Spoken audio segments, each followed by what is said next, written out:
Cameron. I'm Zach. I know everything. I know almost 2/5 of everything. You almost know 2 seasons of everything. Yeah. And this is the Watching You Watch podcast. Oh boy. Yeah, Zach, you're almost done with season 2. I know that we're getting to like the finale episodes because this episode I just kept on looking over at Cameron and I was scared because I felt okay. Yeah, he was like, I have good feels. Wait a second. And then I was like, you're learning. I was terrified. I was immediately terrified as soon as I started smiling. So we just finished watching episode 8 of season 2, which is titled The Prince of Winterfell. That's a reference to Theon and his current occupation of that city. Of being full-time jerk. The being full-time jerk, which Yara comes into this episode and kind of sharply reminds him of that. Well, yeah, it's like, listen, I thought that was kind of hilarious. It's like, you're throwing a tantrum, kid. Our thing is ships. You want to know how far you are from the ocean? Really far. It was really perfect.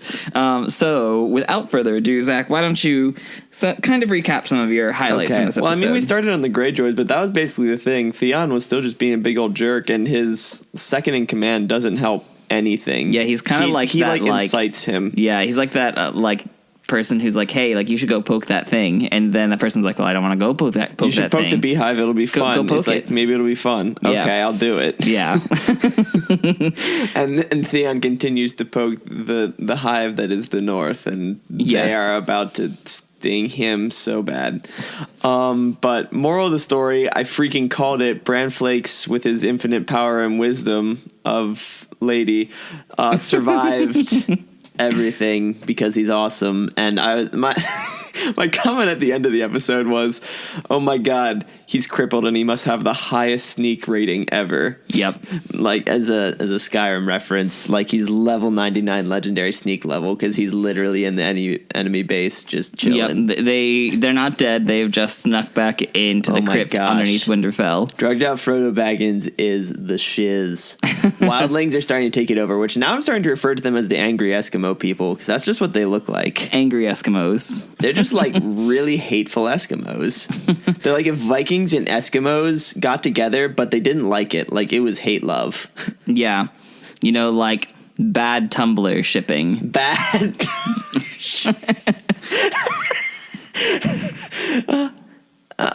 Nope, never mind. Yeah, sorry. I shouldn't have gone there. No, I was going to say that there's good Tumblr shipping, and then I realized I shouldn't talk. Yeah, you probably shouldn't. Not until I can draw my own. Anyways, so that aside, in the north, there is Jon Snow, who has been taken to all the other wildlings, and there's like the like Master of Bones or whatever. Lord of Bones. Whatever. Yeah, you were close. The Bone Daddy. That's probably the closest you've ever... The Bone Daddy. The Bone Daddy. Jack Skellington's like, hey, let's gut this fool. And she's like, no, wait. I still kind of want him. And he's like, fine, we'll let you keep your little pet crow. And they take him. And his other crow friends are like, yeah, you better freaking make this count for something because everyone else died because of you, basically. And Jon Snow's like, oh my gosh, smolder. Yes. He's like, my actions have consequences. Yeah, and Look then he around. gets kicked down a thing, and Egret's just like, what a freaking nerd. And she's like, I somehow have feelings for him. No, not feelings. I feel as if she doesn't really have love. She has like, who could I like torment for the rest of my life and be amused with? This guy. I'll settle on that one. And that's pretty much what's happening up in the way, way north. But then I guess we're going to go... we're going to go down another step south and then another step south to Robb, who... is confronting his mother because evidently, unlike what it seemed to be in the episode where she was going to just like beat the crap out of Jaime, she set him free, which I like. That was honestly like a mouth drop moment for me. It's like, why you do this? This doesn't even make logical sense. Yeah, Catelyn done goofs here. And there wasn't even like any explanation, like, because literally the last point we had where it left off was like, Brienne, give me your sword. And I'm like, oh yeah, stuff's gonna get good. And then the next thing we see is Rob confronting her because Jaime got away again. It's like, no way, is this some kind of like flashback? And it's present time. Yep. And then he's just trying to F with my babe Bray, and it's not okay. Yeah, Jaime and Brienne now are gonna, because now they're like having this like this hightail it adventure, and I have no idea what's going on, and I'm assuming it'll be explained, but it was kind of jarring. Well, I mean, they kind of vaguely explained that Catelyn released Jaime so that she could get Sansa and Arya back. Yeah, but that's so like on Jaime's word. I know, and she's sending Brienne down there to guard Jaime so that they can deliver Jaime to the Lannisters. I hope she will be safe, because she's going to be, I don't know if she's going to go in there when like the Stannis storm like blows over King's Landing. I mean, King's Landing is a long ways off, so who knows? Yeah, so everything's all just, I don't know, and we'll see. I don't know. She has the like patience of like a million mothers. Yeah, with Jaime octuplets. is just sort of tormenting, just goading her the entire time, and she's it's so funny because there's so many times where Nat, you're ugly, and she's like, and I can beat you in a fight, and it's like, listen, I've literally beat a ton of other pricks like you. I just give me a chance. She's just waiting. She's like, someday, it's like, dear Lord, deliver unto me this idiot so I may slay him. I love her. Gosh darn it. She's great. Yeah. And that's their thing, which was odd. And then the other Rob thing is that it's just so funny that everyone in camp just like realizes him and like the nurse lady, like highborn nurse, is like, let's just give them space. Yeah, everyone's just then like, finally it happens, sure like, hello, nurse. And after like a story of her brother almost dying being the best aphrodisiac, they just do it in the middle of the command room. I mean, because what better place is there to do it? I mean, we clearly established this with Stannis and Melisandre a couple episodes ago. I'm still sad that he ruined all those miniatures. They are expensive. Anyways. But it's just, I don't know. I don't know what this is going to mean moving forward, because he's like shunned his mother and like doubly so by doing this. Yep. I'm honestly, it's coming to the point where I don't necessarily know if they're ever even actually going to march south. Well, and especially now that I don't even know they will be allowed to march south. Well, they are on the other side of the bridge. Oh, already. Okay. Yeah, they kind of already crossed. I have no idea where anyone is ever. Yeah, it's not really well explained, but yeah, they did already cross. Well, which makes it sort of complicated. So he's got to have like Winterfell a marriage thing. to get back home. I mean, kind of, I guess. The tariff is one marriage. Okay, so what else in this episode? Okay, there was that. Also, there's a lot of King's Landing stuff. There's this thing between Cersei and Tyrion where she's like, I feel great, I have wine, and also I have your whore, and Tyrion's like, no, not my lovely, oh, that's Rose. Yeah. Soldier through this, hon. But the thing is, I don't think this was a mistake. I feel as if he already planted this as like a bluff.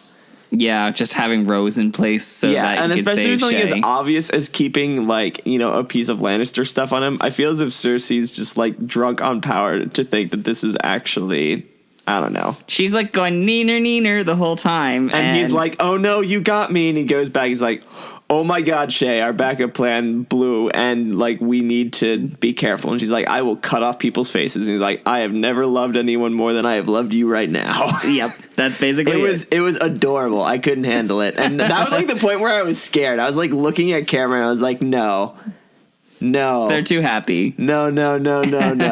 Things are going too well. His backup plan already failed. No. And then, oh yes, there was lots of good Varys talk. Yep, Varys is really in this episode quite a lot. I love it. It's great. and I love it because they're actually talking about how the game is a game and how Tyrion is literally the perfect hand because he's good at playing this game. And he actually like enjoys playing the game too. He gets it, and he, like it doesn't leave a sour taste in his mouth. He just sort of like, all right, let's go. I love that line too where Varys is all like, oh, the gods are dictating this current war, and and where's the god of tits and wine? Yeah, Tyrion's just like, ooh, we should go find that god. crap. Oh, yeah. And there's a little, like, Daenerys bit where she's just basically like, I need my dragons. And Jorah's like, I have a way out. And she's like, no, I need them. Yes. And then Jorah's like, okay, because I love you, I will stick around and do this foolhardy thing. And it's like if he's just, like, giving her every way to, like, tactfully leave the situation. But she's like, no. And he's like, I better get armor with higher magic resistance. True. Yeah, it's stuff's going to go down because, once again, as he points out, and as it is very obvious, Zorro the Zohan Ductus is like made this grand scheme. You should have just stuck with Dexter's Couscous. No, absolutely not. Anyway. That is my one point of contention. I try, and most of the time I fail. Anything else from this episode, Zach? Okay, so let's move into these questions here, because while there's not a lot of huge kind of plot point type of things happening this episode, I feel like there's a lot of interesting things going on. Yes. So you already talked... Oh, what? Sorry, there was one other thing. What was the other thing? It was Sam, and they dug up, like, dragon glass stuff. Oh, yeah, I forgot about was, that. Like, just sort of odd. They're like, hey, we're just digging in the snow. We found some stuff. And the other person just, like, couldn't even be bothered. That was actually probably my favorite part of the scene, where he just keeps on shoveling and talking. Yep. It's like, you freaking noobs. Yep. Okay, but anyway, so we already kind of talked about this a little bit, but let's talk about Catelyn's decision to unleash Jaime. I like the term unleash. It's fitting. So how do you think this is going to work out? Like, will this plan work at all? Is there any hope for it to work out at all? Probably not. Probably not going to do darn thing. Like, okay, how do you foresee it playing out? I foresee it playing out as they get there and... Oh, God. I'm really worried about Brienne. Like, a lot. Because she's working for the Starks, you think that they would do something bad to her? Yeah. I feel like she's going to be another one of the things we get into a Jaime fight. And then there's that one guy that, like, stabs her in, like, the back of the knee with the spear. Because stabbing in the back is what you do if you're a Lannister, apparently. I know. It's awful. Which she'll obviously live through it, but it'll make me unhappy. Mm-hmm. I don't know. I just don't see it going the way she plans to. I'm not sure. I just don't know why suddenly she was possessed to do such a thing. It blows my mind at this point when she's held up for so long, right. And the Starks seem to be doing so well. And I don't know if she knew about, like, Winterfell. And well, they definitely didn't. But, like, last thing she heard... I didn't know, because I thought that maybe that's what, like, put her over the edge. I mean, it kind of was to a degree. Last thing she heard, like, Theon had taken Winterfell. And so, like, her whole thing was, like, I only have one free child, and it's you, Rob.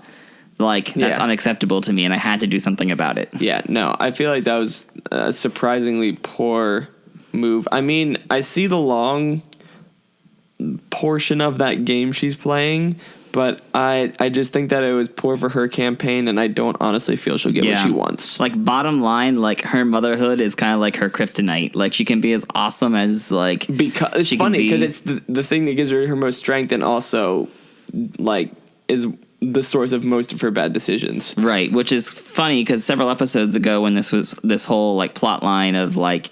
sending Littlefinger to kind of put this bug in Catelyn's ear, you know, like, it's finally come to fruition, you know, and it worked, you know? Yeah, it's sad. Yeah. Okay, well, let's move on to Arya, actually, your favorite Stark of the Week. Oh, my gosh, yeah, because she was doing the cool stuff. She got the man to... name himself as the last one, so she could pull a really big favor out of him, basically to say, like, in order to, like, unname you as a person who needs to be, like, taken by death, I need you to let me sneak out with everybody. She had one more death from Jaqen, and like, she kind of lost her opportunity for it to be Tywin. Because he rode off and she was like, dang it. Yeah. And then she's like, well, come on. And then, fine, I'm going to name you unless you help me more. And then it was like, funny because fine. just back and forth. He was like, no, please don't do that. I can unmute you. So, oh, that's great. It's like, now who do you want me to kill? You. And he's like, okay, I see what's happening here. I love the way that he says please during that conversation. Like, like he'll actually go through with it unless she he will. And names him. That's the crazy thing is how smart she is and how she realizes how sincere he is. It's like, because absolutely anybody. Honestly, at first I thought she was going to tell him to kill his friend that said he was going to like attack her or whatever, or maybe like the acting base person so she could like sneak out while there's a confusion. But she far exceeded my expectations. Yeah. So my question is, now that we've seen, Arya cash in on her 3-death kind of oath that she had with this guy. She needs to get Needle back. But if you were in the same situation as Arya and you could name any 3 people out of the cast for Jaqen to kill, who would you name? Out of the cast? Yes. Oh my. That's... Are you saying because if I was exactly in her position... Let's just assume that you're not. Like, let's just assume... In the entire cast, he can name anybody. Joffrey, and Joffrey. Wow. So you want Jaqen to get murdered and then for the body to be stabbed several times after it's already dead and then burned. I want him to bring it back. Like, I want it to be brought up to the north and brought back as a zombie, and then I want him to kill it again, and then I want him to stitch it together with parts of other people I hate and then murder it again. Wow, that's dark. Welcome to my life. Now, okay, but if I had to be more serious, 'cause that is so hard because the thing with it is when you kill anyone, you make a power vacuum, and then someone just becomes the new villain. There's no one who's good. Well, would all 3 of those people be Lannisters? Maybe. I don't even know if that would help. I mean, okay, Okay, I'm just going to try and go with the 3 off the top of my head that I feel are the biggest bads to the growth of Westeros. And I'm going to say Joffrey, Cersei, and Melisandre. Ooh, interesting pick with that last one. I was not seeing that one coming. I 100% see that coming. So you're afraid of Melisandre and what she means for Westeros? I would honestly rather Stannis as like a cruel military leader than with her behind him. The whole like cult following thing kind of terrifies me for Westeros. Yeah, I can see why, but that's interesting. She is like such a freaking Jafar character. She's just like pulling out her snake staff and like enchanting the Sultan. By snake staff, I mean like boobs. Yeah, by that you mean boobs and also flame and burning people. Yeah, I don't like any of it. Well, maybe some of it. Maybe just some of it. I feel like she's a really great character, and it's kind of interesting that you can kind of see the outward effect she's having, even in this episode, like... Yeah, she didn't even show up. She's not even in it, but, like, Stannis is as bold as he is because of her right now. The people in King's Landing are talking more about her thing. Yeah, they aren't so much scared of Stannis so much as, like, his new practices. Yes, and everyone's like, Stannis is burning people that he doesn't like, so maybe we should not do bad things to him. I don't know. Yeah, just a thought. Still kind of terrified that they're like sort of ace in the hole is like fire vats. Yeah, that's true. I mean, who knows how that'll play out? Oh boy. Well, sure as heck won't work on Khaleesi. That's true. I also want to talk about Cersei and Tyrion in this episode. Last episode, we kind of got this interesting, almost tender moment between them. They almost hugged. They almost hugged. And then in this episode, she's threatening him. Like, she doesn't get the threat 100% right, but... Yeah. She's threatening him. And then even he fires back, which I'm a little scared for her. He tells her that, like, someday, like... all the joy that she'll know will turn to ash in her mouth, and you will know that the debt has been paid. Yeah, and he says this though, like, it's like not he nothing really actually happened, and he threatened her that much. But the thing with it is the moral of the story is we saw this before. He threatened Varys before Varys even actually did anything. True, and I see he knows how the game is played, and he knows that you play for keeps. Yeah. So I honestly see him as delivering this promise, regardless of what happens to Shay. Like, what do you think would happen? Like, would it take something happening to Shay for him to deliver this promise? Or, like, what would it take for this to happen? No, I think it's going to kind of happen regardless, because he realizes how much, like, they hit his, like, biggest trigger, like, his lost love trigger. And it's like the worst thing you could hit, because that was already like a very sore spot that he's like covered up with tons of whores and alcohol. That's true. Like the entire rest of his life has been trying to like get up to this point where he could have somebody that he could love again, and he can. So he doesn't want to lose this, and he's not going to lose this. It's interesting too, because it's almost like they're like consistently doubting him. Like they're sitting around like, oh, you're not a warrior like Jamie. The only power you have comes from daddy. And they don't like, get it. but like he's like a power player, and he makes this threat, and then she's just like, oh, get out. Like it's very like, he's like, okay, it's like whatever. The beautiful part of it is he probably walked out, and like as soon as he got out of the room, like fist pumped because he got her. Yeah, and then quickly was like, oh crap, I need to actually check if Shay's actually okay. Yeah. Yeah, because you could tell he actually lost his cool. I don't know. It would be weird to see. The thing with it is while Tyrion doesn't always have things go well, he's never truly like lost his cool.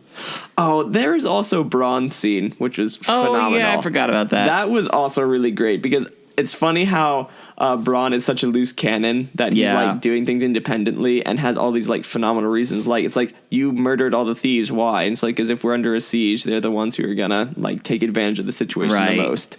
So it's funny because while he's sitting there looking at old musty tomes, which could help him, Bronn is like out there. He's like such the actual progress kind of thing. He does stuff. He doesn't like plan things. He does. Yeah. I kind of love how like Bronn is the captain of the guard, but he refuses to wear like the uniform. Absolutely. It's like, and hey, his thing is like cloaks are like, you can't sneak up on somebody. It's like, and he's like, that's not the point, Bronn. And Bronn's just like, this is dumb. Yeah, he's just like, nope, not doing it. You're not paying me to wear a cloak. Yeah, exactly. And it's funny because he brings back, the thing with it is he is just on, while in a different way, he's like on the same intellectual level as Tyrion, because like whenever Tyrion makes a thing, he has like a perfect counter argument every time. It's like, that wasn't part of our contract, and Tyrion's like, well, darn. Because it's funny because those two have an understanding. It's kind of neat to see,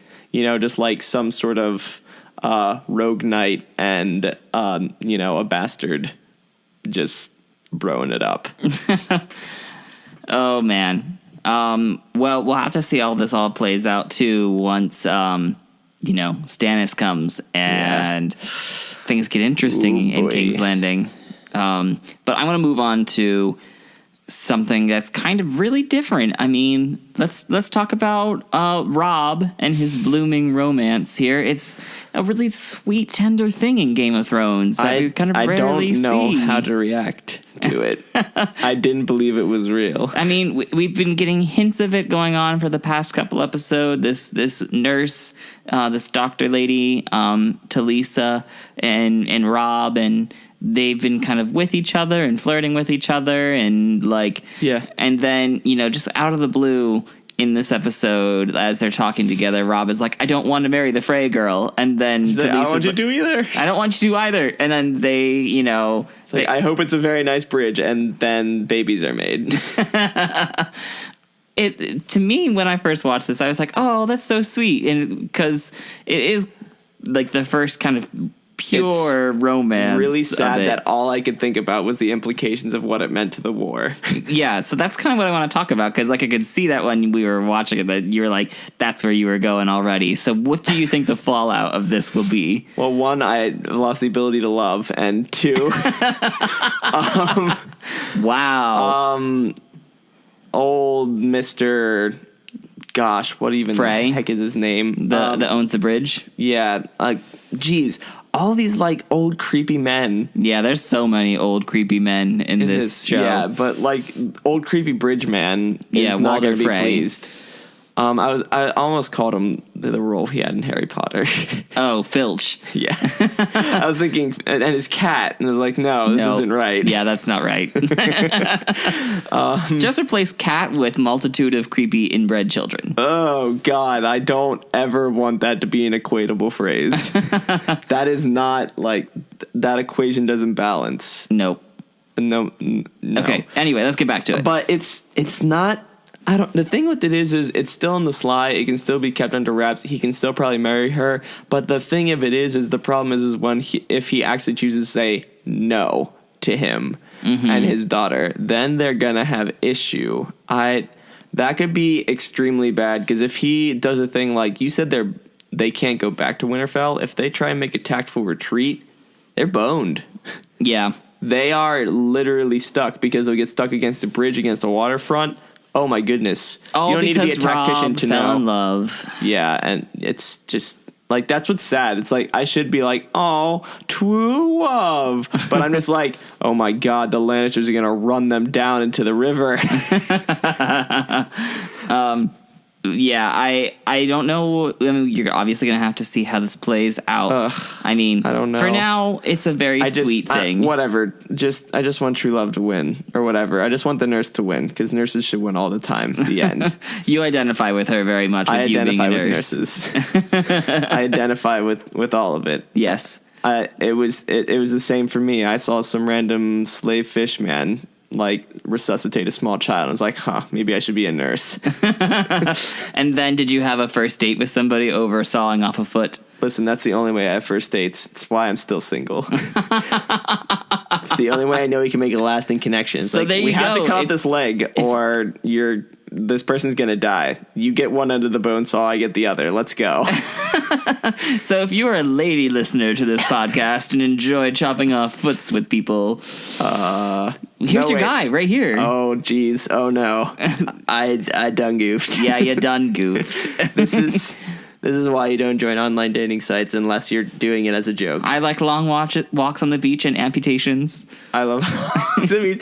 Amputating people with and I love how we're talking about what was it of poppy? Milk of the poppy. Milk of the poppy, which is basically opium. Yep, basically opium.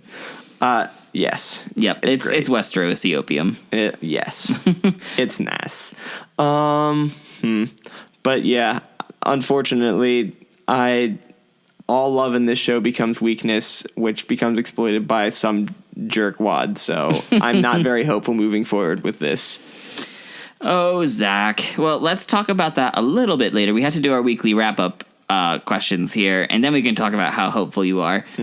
So let's start simple. Let's start Stark of the Week. Obviously, Catelyn's not winning it. No, and not Rob either. So once again, guess who it is? Is it going to be Arya? Or is it going to be Bran? I mean, they're the only other... Well, you could say Jon Snow, I guess, too. Sansa, because she did nothing. No, it was Arya. Arya, okay. Why? I'm just curious, why Arya this time? Because she played her last wish for the bestest. Oh, okay, that makes sense. It was one of the best plays. Like, honestly, I don't know. I'm not sure if I'm going to necessarily give her like the crown for best plan, but for the situation she was in, that was the best way she could use that. Given that she couldn't just kill Tywin. Yeah. So she does navigate that pretty well.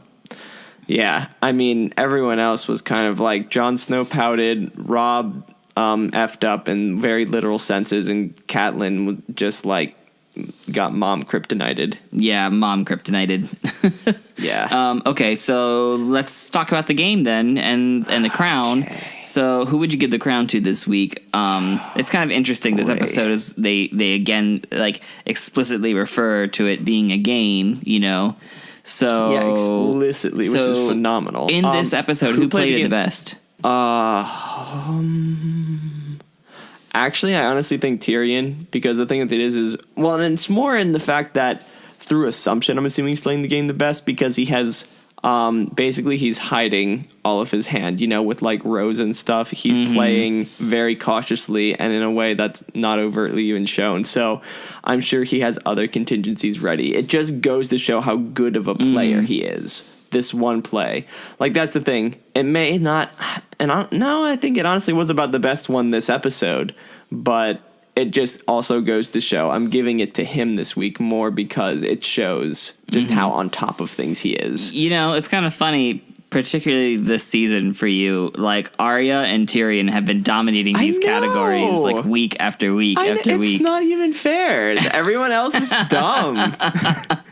I mean, in Starkland, you got people who are making sometimes good decisions, sometimes really bad decisions. But for honorable reasons. They're never lukewarm. It's either Yeah. hot or cold. And like, it's great that Tyrion gets a chance to play the game like really well. Like, he Yeah, like loves actually, it. because He's actually good at it. the first season was just like sort of him like surviving from place to place. Yeah, and then he makes it to King's Landing. He's like, all right, this is my jam. I got it. I got this. Yes. And even Varys is like, hey, like, you're a good hand. And he's like, well, thank you. Why, thank you. Thank you very much. My resume includes running sewer systems and whoring. Yes. And drinking. Don't forget lots of drinking. Lots of it. Okay. So I realized too, that when we were doing this episode, that for the past couple weeks, we've been forgetting best death, worst death. But Which, once again, I will justify our glossing over of that because there's been some episodes that had death, but it's kind of hard. And I don't even remember if all of them were necessarily on the same episode or if we got to witness the death. Because part of it is you have to witness the death. yeah. And in this episode, I mean, the worst thing we saw was the Lannister guards just Right. like made to look like they were on watch, Right. but actually like skewered into the wall. So we can kind of like gloss over we can this question. assume that was worst death. So let's move on to best plan, worst plan. So remember, this is always kind of moving forward. Who's making the best plan and who's making the worst? Let's go plan. with worst plan. I Okay. honestly think it was the worst plan for Cersei to incite Tyrion's wrath. I am curious as to why you picked that one, because you've already voiced how much you think Catelyn's plan was a really bad plan and how much Rob's plan with Talisa is a really bad plan. But that's the one that takes the cake. Because there are contingencies in which that could work, but there is in no small terms going like. Basically, let me just restate what I was going to say. Tyrion is going to get his. He's going to get revenge one way or another. Like there's not going to be like, oh, sorry, brother. Okay, I'll take it back kind of thing. It's going to happen. The other ones have like chances that things could go well. Maybe they'll get married and things will be cool. Like the chances aren't high, but there's literally a 0% chance that Tyrion will not make good on his promise to ruin her day.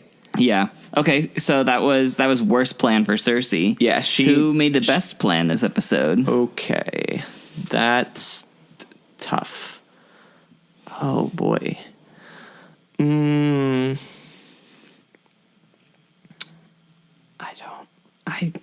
That is really, really tough for me. There are not. It seems like a lot of things get kind of either wrapped up. Well, you know what? You know what I think the actual best plan is? Hiding the Stark boys in Winterfell. Okay. Because I think they picked the perfect person to dupe. Because Theon's such an idiot. Okay. And the moral of the story is within a few weeks, like they have to hold up for maybe like 2 weeks tops because that castle's going to be getting stormed soon enough, one way or another. So either he's piecing out without them, or there's going to be a fight, which they're probably going to get spanked and you think Bran and the others like hiding there is going to be the best place for them to hide moving forward? Honestly, running obviously it wouldn't work for a lot of logistical reasons, even with Hodor helping. That's true. I mean, a cripple, a giant, a 6-year-old, and a wildling woman are like a very conspicuous group of people. I don't know. I'd love to play an RPG session with just that party and see what happens. That's true. That would be pretty phenomenal, actually. Yes, and like the person playing Hodor can only talk in Hodors. Oh my gosh. I would love to be that person. Like, Hodor. Okay, roll for it. Hodor. It's like, that's not high enough. Hodor! Oh, man. Yeah. This is gold. That would be a great Ryutama campaign. I'll have to remember this. Oh, dear. Anyways, completely unrelated things. Completely unrelated things. I just feel like it's really good, and especially since like the Maester and gosh, what's her actual name? Osha. I was about to call her Oprah. Oprah. I was like, Oprah. She's got the best set of nicknames already between drugged out Frodo Baggins and Oprah now. Yeah, drugged out Oprah sitting down there with Bran and and Rickon, yep. And they're just, chilling. Yeah. Okay, well, let's talk about how hopeful you are. a lot of feels this episode. The thing with it is there is actual sort of hope moving forward, which terrifies me, but I will increase my rating to a 5. Hooray! It won't be very high, but I will increase my rating. I mean, at least there's some hope to be had. Because, I mean, at first I was like, going out of this thing, it's going to be a 2. It's going to be like a 2.5. I'm terrified. But now I'm like, no, good things could happen. Good things could happen. Or just, like, my heart could get ripped out again. Shards of it I picked off the ground. Yep. I mean, come on. This is... You were here already with season 1, you know? No, we're not talking about it. But things could be different this time. Yes, they will So be. we'll have to see. Well, it's been fun watching you watch, particularly this episode, Zach, just because of all Oh the my gosh, there's so things much stuff going about on. to go down. Yep. My brain's not ready. Yeah. Like the recap next week is just going to be like this blank silence. And Zach, are you there? It's like I can't even relive all of it. Yeah, I mean, next week we've already kind of teased it for Zach that next week is going to deal with the siege of King's Landing. Yeah, it's very obvious. Your it's coming. feels about that, Zach? Stuff's gonna get real. Yeah. I don't know, but I see a lot of our key players still making it out of it. I will probably break your DVD in half if Braun dies. I will just take it out of the DVD player and be like, listen, you earned this, and then rip it in half. And then stomp on it. Yes. And then spit on it, and then stomp on it some more. And then, like, poop in an envelope and send it to George R.R. Martin. I mean, is Braun the only character in King's Landing you like that much? I mean, obviously Tyrion and Shay, and I would definitely be hurt if Sansa was dead. And honestly, I want the Hound to live too. Oh, because okay. I'm actually kind of worried for him. I know that he's kind of terrible, but at the same time, he's all right for the monster that he's been made to be. Mm-hmm. I mean, he saved Sansa. He can't be too bad, right? Yeah. Oh, yeah. And Joffrey's whole thing about it is like, I'm gonna paint him Stannis a red smile because he didn't smile, and I just love how they're everyone's like, lol. Oh, wow. Lol. Everyone's so scared. Yeah, there's a lot of moments I didn't get to cover in this that were just real good, but Yeah. oh my gosh, what a nerd. Well, if you've been following along with us, you'll have to check that out next week when we recap that.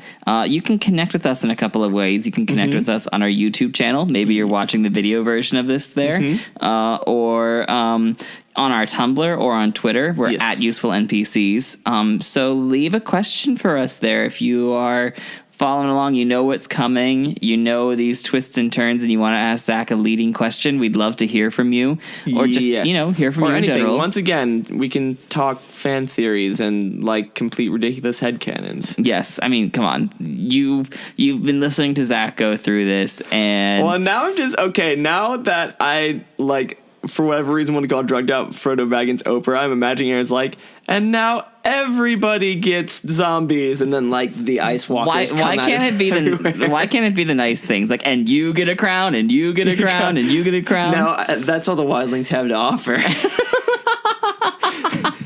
Oh man. And you get snow, and you get snow, and you get snow. It's just like a pile of snow falls into their lap. and everyone's so excited. There's someone crying in the auditorium because they have a pile full of snow that they don't know what to do with. It's perfect. Yay! I like this. But anyway, yes. So you can follow along even more with us if you connect with us, and make sure to do that. And Zach, we're wrapping up here. So in general, Oh no. let's take a shot in the dark at who you think's no. gonna live through the King's Landing battle. No. Oh, don't. Oh. Or rather, maybe who will die.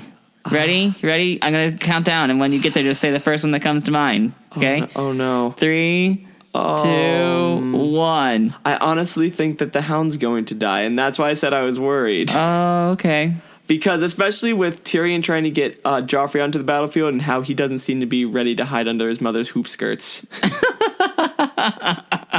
Well, I mean, if the Hound goes out there, I'm sure he will be awesome. He will do well, but it's going to be Joffrey's fault. It will be Joffrey's fault. And unfortunately, what isn't Joffrey's fault? I don't think that he's going to die, it makes me sad, but I'm not like getting my hopes up that he will die. You don't think Joffrey will die or the Hound will die? I'm confused now. I don't think that Joffrey will die in the Okay. battle, unfortunately. I just had this sneaking suspicion that he probably won't die. Well, we'll have to see what happens because it's going to be good. Okay. Maybe I'll be surprised. Maybe you will be. All right. We'll catch you next time. Okay, I'm not holding my breath. Yep.